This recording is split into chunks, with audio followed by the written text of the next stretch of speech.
very good evening. Welcome to State of Business on our television. I'm Ashing Sani Veerasinghe. Let's have a look at the headlines for today.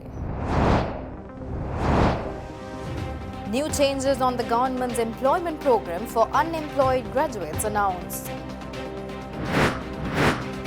Key financial apparatus should be more flexible for the local business community, says Kia Lanka Managing Director. News in detail. The International Monetary Fund delegation led by its mission chief for Sri Lanka, Manuela Gorathi, stresses that the economy in Sri Lanka is recovering from the terrorist attacks from last April, with GDP growth projected at 3.7% in this year. However, the delegation emphasizes that fiscal prudence remains critical to support macroeconomic stability and market confidence amid high levels of debt and refinancing needs. A staff team from the International Monetary Fund led by Manuela Gorathi visited Colombo during January 29th to February 7th to meet with the new administration and discuss its policy agenda. At the conclusion of the staff visit, issuing a statement, Gorathi stresses, quote, high-frequency indicators continue to improve and growth is projected to rebound to 3.7% in 2020 on the back of the recovery in tourism, and assuming that the novel coronavirus will have only limited negative effect on tourism arrival and other economic activities. Inflation is projected to remain at around 4.5% in line with the Central Bank of Sri Lanka target. After a sharp import contraction in 2019, the current account deficit is expected to widen to nearly 3% of GDP in 2020. Quote out. The statement also stresses that the primary surplus target under the program supported by the Extended Fund Facility was missed by a sizable margin in 2019, with a recorded deficit of 0.3% of GDP due to weak revenue performance and expenditure overruns. Subsequently, the statement further underscores that modernizing the Banking Act with a view to strengthening and harmonizing regulation, supervision and resolution frameworks for deposit-taking financial institutions would help safeguard financial stability. The authorities should move ahead with growth-enhancing structural reforms to fully harness Sri Lanka's economic potential and foster greater social inclusion, and these plans would need to be supported by a visible commitment to strengthen governance and transparency, notably in the energy sector, and renewed efforts to tackle corruption, the statement added. Key changes made to the program to employ unemployed graduates were announced today by the Information, Mass Media and Higher Education Minister Dr. Bandula Gunawardena addressing a special media briefing at the Government Information Department auditorium this morning. Minister Gunawardena told the media that the program to employ unemployed graduates and diploma holders will accept application forms until 20th of this month, and that the age limit has been increased to 45 years. Minister Dr. Bandula Gunawardena said that the application forms for the employments can be downloaded via www.presidentoffice.gov.lk. Prospective candidates must have completed a degree or diploma program recognized by the University Grants Commission before December 31st in 2019, and they should not be more than 45 years of age on that date. Minister added that the applicant should be a permanent resident of the area that comes under the divisional secretariat to which the application is submitted and should not have been employed for the period of 3 years immediately preceding this process. Duly completed application form with a photocopy of the degree or diploma certificate and the detailed result sheet, certified copies of original documents should be sent through the Speed Post Courier Service of the Postal Department of Sri Lanka before 20th of this month. Applications should be forwarded to the following address: the Program to Provide Jobs for Unemployed Graduates and Diploma Holders 2020, Corporate Management and Coordination Division, Presidential Secretariat, Golface, Colombo 1. If the applicant is a graduate, on the top left-hand corner of the envelope, it should be stated graduate along with the name of the district, and if the applicant is a diploma holder, on the envelope, it should be stated as diploma holder with the name of the district. Espousing bold design with delicate details, the latest Korean small SUV, the 2020 Kia Altos, was unveiled in Sri Lanka by Kia Motors Lanka at a gala launch ceremony in Colombo last week. Accordingly, the 2020 Kia Altos include 140 horsepower, 1.4-litre turbocharged petrol engine and 7-speed dual-clutch automatic transmission. Its comfortable and tech-savvy cabin, a choice of 2 well-tested engines, front and rear skid plates and black wheel arc cladding, 17-inch alloy wheels, ABS with electric stability control and hill start assistant control all speak to off-road abilities above those of its class and size. The Seltos' strong and rigid body is composed of 61% advanced high-strength steel and is further enhanced with 374 feet of structural adhesives. Moreover, this new SUV is priced between 6.9 million rupees and 7.6 million rupees, and the Kia Seltos is backed by a warranty of 5 years or 150,000 kilometers. It's quite interesting and actually exciting for us all that we've been able to bring the Kia Seltos,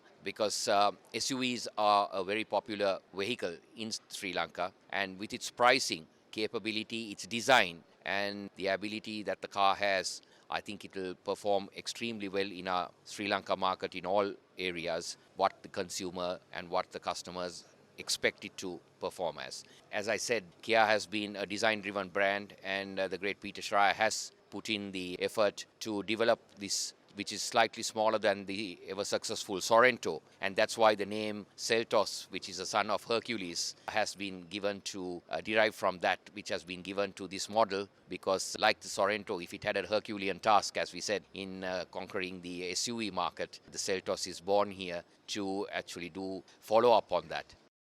Speaking further on the sidelines of the launching ceremony, Managing Director of Kia Motors Lanka, Mahin Thambaya, highlighted that the industry is affected more by the restrictions in borrowing when purchasing vehicles than the external shocks like coronavirus or Easter Sunday attacks. The fact of the external factors, it does affect the economy overall in the world and the country in Sri Lanka. So obviously the sectors that are affected by the coronavirus, like tourism and the April incident of last year, obviously has impacted the tourism industry significantly, and the fallout from that into the other sectors as well is going to be felt. That obviously slows down things to a great extent. The market is very much shrunk at the moment. I think for us, the more important factor is the restriction on finance placed by the central bank, which restricts the borrowing for purchasing of vehicles. That has had a bigger impact on the vehicle market, more than the external factors of the April incidents of Easter last year, and also the current coronavirus that has affected mainly tourism currently in the country. Stay tuned for more news after this short break.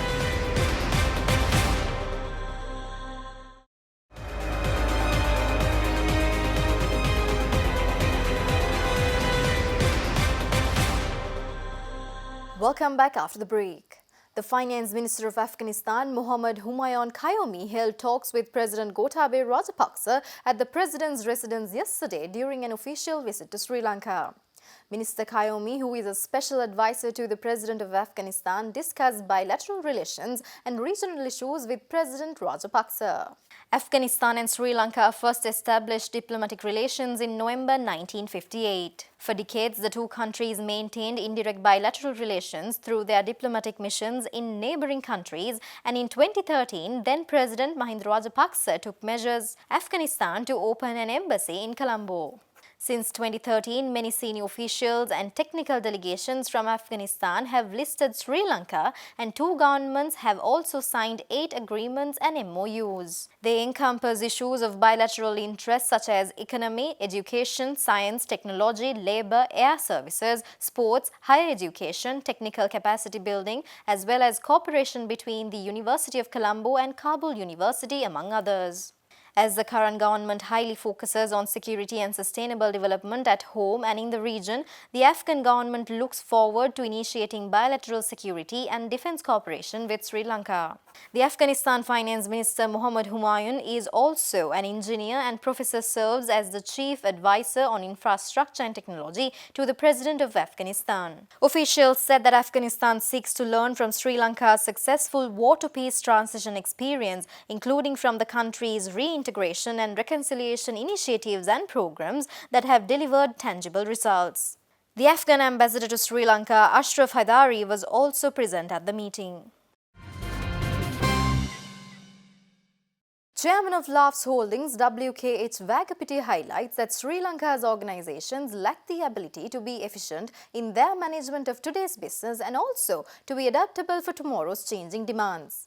He made these observations addressing the recent Sea Confluence Forum organized by the four premier chartered bodies CIMA, CIM, CILT and CIPM, which was held in Colombo recently.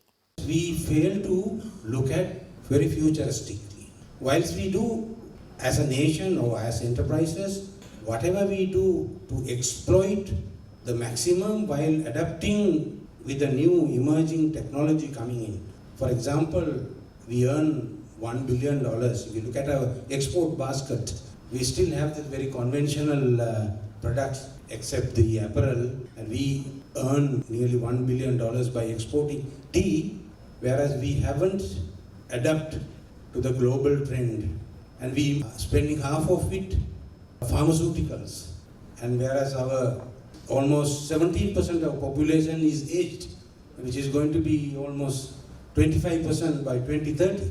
So how do we become ambidextrous whilst we understand the businesses or national value creation to adapt and be agile? We need to look at what kind of opportunities emerging, what the world is moving and adapting technologies. Speaking further, LAF's chairman WKH Vagapitiya noted that there is deep-rooted lethargy in our national approach for development and innovation, which has caused the country to lag behind on par with the emerging trends of the international developments.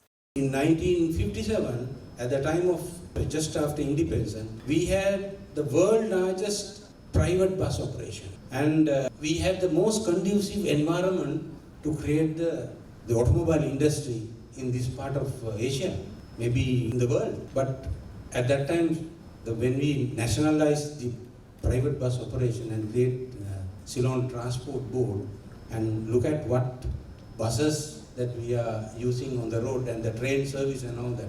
So we have not adapted. So that's lethargy in our national approach. So we need to be, whether it is from our business point of view or national point of view, we have to look at both exploiting our competitive advantage in every sector that we are in, whilst embracing all the new technological enhancement to create more value addition to our own strengths.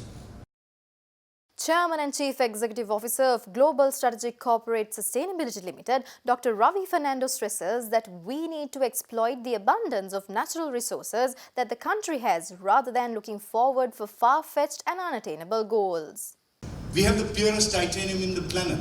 We have the purest graphite in the planet. Graphene is today seen as the new miracle ingredient that will desalinate seawater. How come? We are sitting on all these amazing things. We are on the China One Belt One Road. We need to be getting those companies investing here and giving the raw materials, doing deals and exporting it into Africa and to the Latin Americas. To me, that's the obvious one. Tea, rubber, coconut, garments, we are in the bottom end of the value chain. In most of the exports we do, graphite, we are selling it at $200 a ton.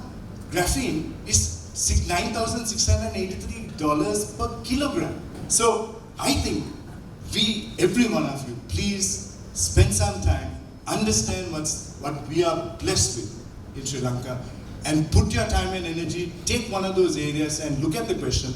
We don't need to be 100% of everything. Let's be 20% of a big thing. Bring the joint ventures, bring the partnerships.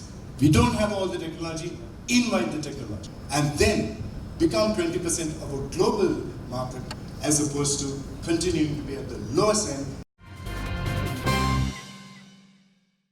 Stay tuned for stock updates after this short break.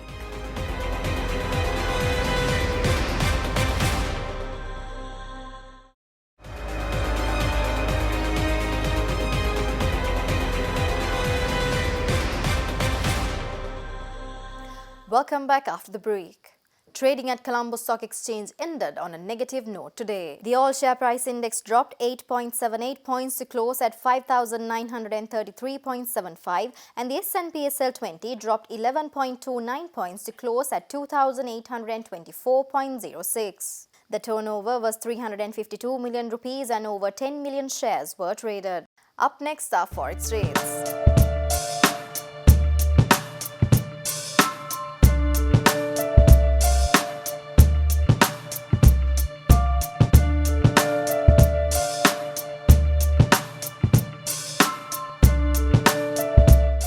And that's all the news for today. Do not forget to send us your views, comments and ideas via our email address and our hotline. And also log into our Facebook page to be alert on the latest updates. Join us tomorrow with State of Business. Until then, take care. Good night.